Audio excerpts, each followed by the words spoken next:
As we venture into 2026, it feels like an all too familiar scenario for fans of the Kingdom Hearts franchise.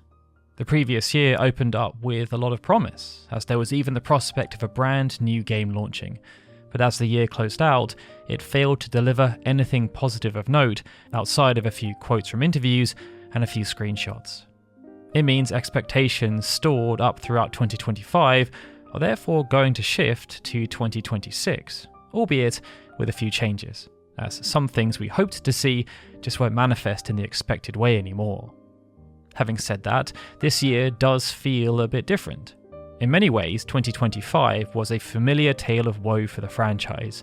There was, of course, the typical drip-feeding of information from Tetsuya Nomura, who in September gave the fans the same customary updates as always, updates that were purposefully vague and evasive. He claimed that development on Kingdom Hearts 4 is progressing smoothly, and that the release timing for the game has already been decided internally. But those kinds of statements don't really mean that much in the grand scheme of things. Behind the scenes, development could very well be progressing smoothly right now, but it could just as easily have not been up until this point.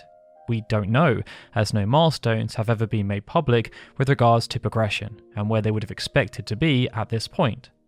Likewise, the planned release timing they've decided upon could easily change if they are no longer progressing smoothly, and it could already have changed.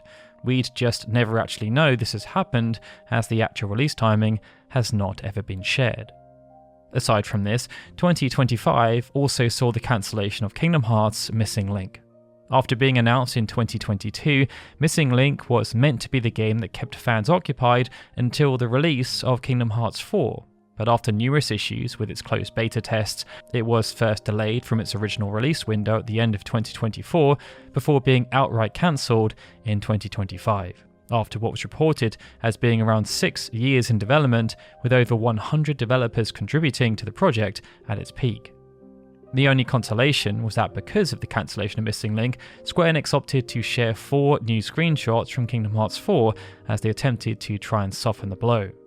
2025 did, however, see the arrival of the main Kingdom Hearts series on Steam, as Square Enix released the Kingdom Hearts Integrum Masterpiece Collection.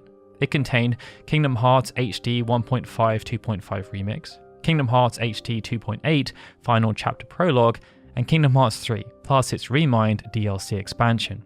And those who purchased the collection were granted access to an exclusive Keyblade called Dead of Night. That then sets the stage for 2026, a year where it feels as though it's going to be all or nothing for the franchise. That's because there aren't really any more quick wins. Every major Kingdom Hearts game is now available on every major modern system, and it means there's a chance we'll hear absolutely nothing this year. Because the only known property on the horizon is Kingdom Hearts 4, and that was announced towards the beginning of 2022, which was almost 4 years ago now. Kingdom Hearts has gone from a franchise where there were almost yearly releases to one where there now hasn't been an original game released since the back end of 2020. But let's be optimistic, because there is light at the end of the tunnel. Kingdom Hearts 3 was officially announced as being in development in 2013, where it graced the grandest of stages by appearing as part of the Sony E3 2013 press conference. What followed felt like a rather long wait for information, but development did wrap up around 5.5 years later, and Kingdom Hearts 3 then launched in major non-Japanese markets on the 29th of January 2019. With regards to Kingdom Hearts 4, well, as mentioned, we're approaching the 4-year anniversary of its announcement, which will arrive in April 2026. The bad news is that in the life cycle of Kingdom Hearts 3, Nomura said that development was on track and that they had a target release window 3.5 years out from the game's actual launch. But the good news is that since the announcement of Kingdom Hearts 4, there has been a rather unexpected silence. The typical pipeline is that even if progress is slow, there's still usually stuff going on, either in the form of soundbites from Nomura or appearances of games at trade shows. Kingdom Hearts 3, for example, was a frequent focus at events such as the now defunct E3, the Tokyo Game Show, and both the English and Japanese D23 Expos. And given the dormant state of the franchise at present, it feels like Square Enix and Disney will need to begin re-engaging everyone if they hope for Kingdom Hearts 4 to surpass what was accomplished by Kingdom Hearts 3. It's very unlikely Kingdom Hearts 4 will be released this year, but the window being between 2027 and 2028 seems much more likely, if only for one major reason. In November of 2025, Square Enix published a report for investors that provided an update on their performance against their medium-term business plan. It covered numerous areas, but one of the main focal points was their strategy to enhance productivity by optimizing the development footprint of the digital entertainment segment. This was split into three major sections. Section 1 related to announced games, and Section 2 and 3 related to unannounced games. Section 1 and 2, we can assume based on the arrows, relates to games planned to release before the end of the 2027 fiscal year, which runs until the end of March 2028. And Section 3, we can therefore infer, relates to games planned to release from April 2028 onwards. This is then quite crucial, because Section 3, which is to the right of the 3 years of rebooting arrow, theoretically relates to when the new strategy will be fully kicked in and engaged, as denoted by the point relating to that period being aiming to achieve stable launches of major titles centered on key IP following the 3-year period of the current medium-term business plan. Whereas Section 1 and 2 relates to games that were in place before the new strategy kicked in, and most importantly, were not cancelled during Kiryu's massive colour projects. Kingdom Hearts 3 sits within that bucket, alongside Part 3 of the Final Fantasy VII Remake project and Dragon Quest XII. None of those games are yet to have been given a release window, let alone a release date. But if we're being optimistic, we'd like to hope that at least 2 or 3 of these games are planned to release internally at least before the end of March 2028. There's also the fact that we're approaching the 25th anniversary of Kingdom Hearts, which lands in March 2027. So if that's true, then that would mean the initial promotion cycle for Kingdom Hearts 4 would need to begin in 2026 to ensure there's enough time, as there's just so much potential for the game in terms of the licensed properties it now has the possibility of featuring. And as shown with Kingdom Hearts 3, methodically revealing all of those properties one by one is likely to be a strong focal point of the marketing campaign once it starts. In that regard, we may start to see a few more Kingdom Hearts related collaborations start to crop up, as well as references in related Disney properties. The last collective group of these collaborations came in 2022, as we got the Kingdom Hearts Tamagotchi, references to Kingdom Hearts within the Proud family, Louder and Prouder, and the Keyblade appearing in a short on Disney+.